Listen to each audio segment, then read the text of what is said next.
जब आपने बात की तो शालीन और टीना का भी जिक्र किया था।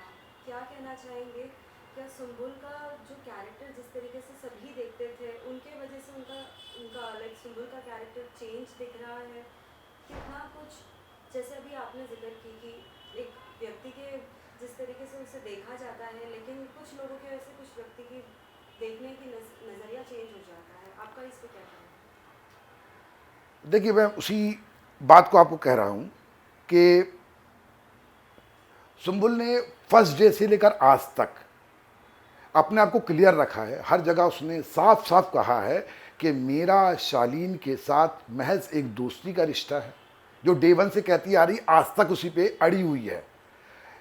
अब एक बात बताइए, आप हर व्यक्ति का बॉडी जेस्चर अलग होता है, हर बच्चे की सोच अलग होती है। मैं आपको पहले भी बोल चुका हूँ कि सुम्बुल का मैं सिंगल पेरेंट हूँ, तो मैं माँ भी हूँ, उसकी बाप भी हूँ। तो उसके अंदर जो एक टच होता है जेंडर का, वो उसके अंदर नहीं है। उसने हमेशा माँ के रूप में ही मुझे पाया है, बाप के रूप में मुझे पाया है। तो वो सबसे हक करती है, मिलती है और वैसे ही रहती है। उसके दिमाग में कोई कचरा है ही नहीं। पर इसको अगर आप लोग उसके कैरेक्टर से ले जाओगे तो ये शायद बहुत गलत होगी। और उस दिन वीकेंड के वार पे जिस तरह से सारे घर वाले उसके पीछे पड़ गए थे, मतलब करीब आधे घंटे कंटिन्यू एक लड़की को टारगेट किया जा रहा था कि तुम ऐसी हो, तुम ऐसी हो, तुम ऐसी हो, तुम अवेस्ड हो, समथिंग समथिंग समथिंग समथिंग।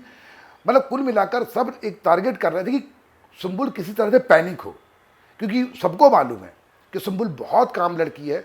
वो कुल इन 50 दिनों में 2 बार पैनिक हुई है। एक बार जब मेरे ऊपर अर्चना ने बात की थी, और एक बार और उससे पहले कोई लड़ाई हुई थी। और पैनिक होने पर वो फिर आपा खो देती है।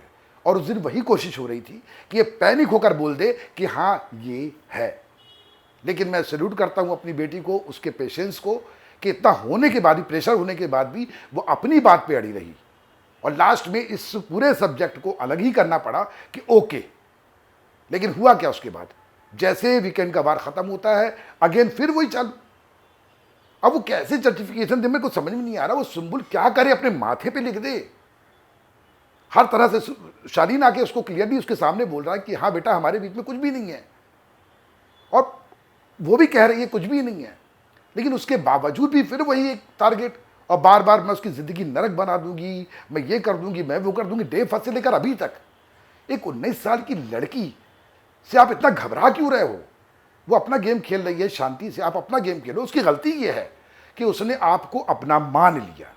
अब मैं उसकी गलती कहूँगा ये बात, क्योंकि आपको याद होगा किसी ने पूछा था, शायद शेखर सुमन ने, कि आपके दिल के जिगर के टुकड़े कौन हैं? तो उसने बोला था शालीन और टीना। तो उसने आज तक वो बात रखी हुई है। तो आप लोगों को सोचना चाहिए कि अगर उसने आपको अपने जिगर का टुकड़ा कहा है और आज भी वो आपके साथ खड़ी है, तो आपको भी एक बड़े की तरह उसका साथ देना चाहिए, उसको यूज नहीं करना चाहिए इस तरह से। टीना के लिए आपका क्या कहना होगा, क्योंकि टीना के बारे में भी आपने कुछ कुछ बातें अभी रिसेंटली बोली। देखिए, उस बात को मैं बहुत क्लियरली बताना चाहता हूँ, शायद लोगों को नहीं मालूम होगा। वीकेंड के वार के बाद मेरी तबीयत बहुत ज़्यादा ख़राब हो गई थी। मेरा ब्लड प्रेशर बहुत हाई हो गया था, और मैं ऑलरेडी ब्लड प्रेशर का पेशेंट हूँ, और हार्ट बीट भी बहुत बढ़ गई थी। तो उस दिन मेरी बेटी ने मेरे को दवाई वाई खिला दी, मैं सो गया था। सुबह फिर मेरी हालत ख़राब होने लगी थी, तो मेरे को इमीडिएट हॉस्पिटलाइज कर दिया गया। मैं आईसीयू में था, और आईसीयू में था, और मैं शायद, मेरी ऐसी बेटी बता रही है, मुझे बिल्कुल भी पता नहीं है, क्योंकि दवाइयों की वजह से मैं बिल्कुल अनकॉन्शियस था। मुझे समझ में नहीं आ रहा था क्या हो रहा। तो वो बेटी बता रही थी कि आप बार बार सुम्बुल सुम्बुल बोल रहे थे। तो देन उसने मैनेजर से बात करी कि किसी भी तरह से सुम्बुल को बुला लो, ताकि पापा उससे एक बार मिल लें, पापा ठीक हो जाएंगे।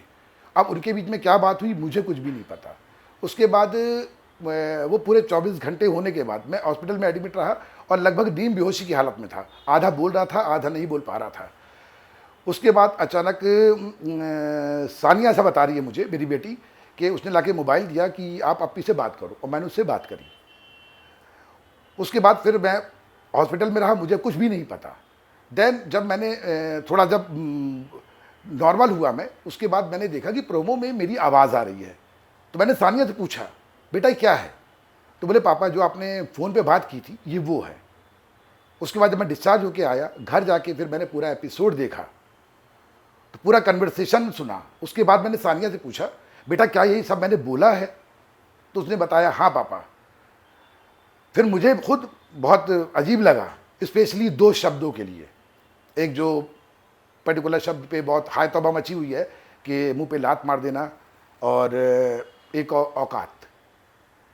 तो मैं एक बात तो कहूँगा कि बेटियां सबकी साझी होती हैं, और मैं किसी बेटी के लिए इस तरह के शब्द सामान्य अवस्था में या नॉर्मल अवस्था में तो नहीं बोल सकता। और यदि आपको विश्वास ना हो तो आपने ध्यान दिया होगा, इससे पहले मैं 2 बार बिग बॉस में आया हूँ और दोनों बार मेरी आवाज़ आप तक पहुँची है, पर इस बार मेरी आवाज़ के साथ सब टाइटल चल रहा था। क्यों? क्योंकि आवाज़ मेरी क्लियर नहीं आ रही थी। उन्होंने लिख लिख के बताया है कि मैं क्या बोल रहा हूँ। शायद आपको समझ में आ गया होगा कि मैं उस वक्त किस हालत में था, और इन 2 पर्टिकुलर शब्दों के लिए मैं नेशनल टीवी पे या आपके सामने मैं उन 2 शब्दों के लिए क्षमा मांगता हूँ। क्योंकि मैं हमेशा वुमेन एम्पावरमेंट की बात करता हूँ, लड़कियों की बात करता हूँ, मेरी कविताओं में भी सब्जेक्ट लड़कियाँ ही होती हैं, तो मैं किसी लड़की के बारे में जानबूझ के ऐसे शब्द तो नहीं बोल सकता, और इसके लिए मुझे माफ़ी मांगने में कोई भी शर्म नहीं है, क्योंकि ये लफ्ज़ मैंने ना तो कभी बोला चाहे हैं और ना मैं अपनी बेटियों को कभी सिखाया है।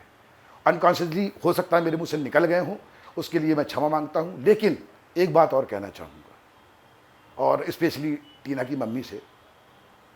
देखिए, एक मेरे शब्द से आप कितना आहत हुई, आपकी आंख से आंसू निकले, तो आपने कभी सोचा कि डे 1 से लेकर आज तक मेरी बेटी के लिए टीना ने कौन कौन से शब्द इस्तेमाल नहीं किए?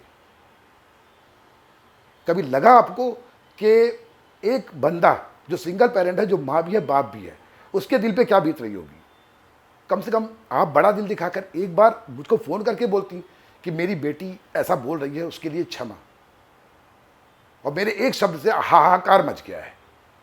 तो ये तो मेरे को, हालांकि मैं अपने आप को जस्टिफाई नहीं कर रहा हूँ कि ये शब्द बोलकर मैं उसको जस्टिफाई करूँ, नहीं, ये शब्द गलत है और मेरी शब्दकोश में ये शब्द नहीं थे।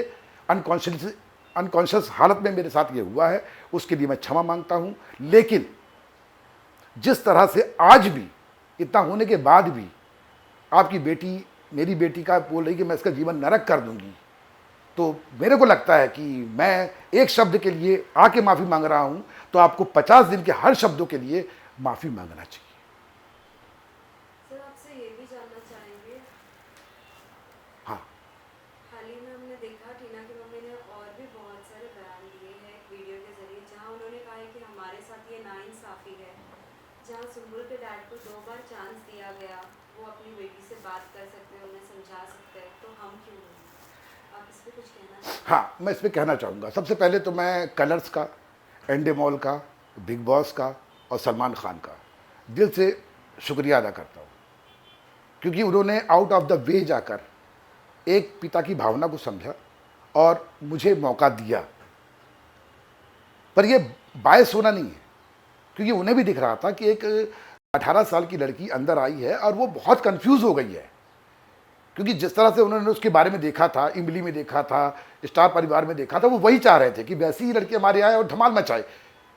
लेकिन अंदर आने के बाद वो सारी चीज़ें जो बदली है ना, और उससे जिस तरह से उसका जो पूरा कैरेक्टर चेंज होने लगा, तो उनको भी चिंता थी कि एक बच्ची के बारे में इस तरह की चीज़ें बाहर ना जाएं, इसलिए उन्होंने मुझे चांस दिया।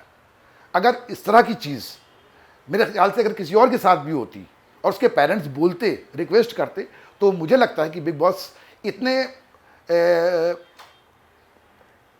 क्या कह सकते, कठोर नहीं हो सकते कि वो चांस नहीं देते।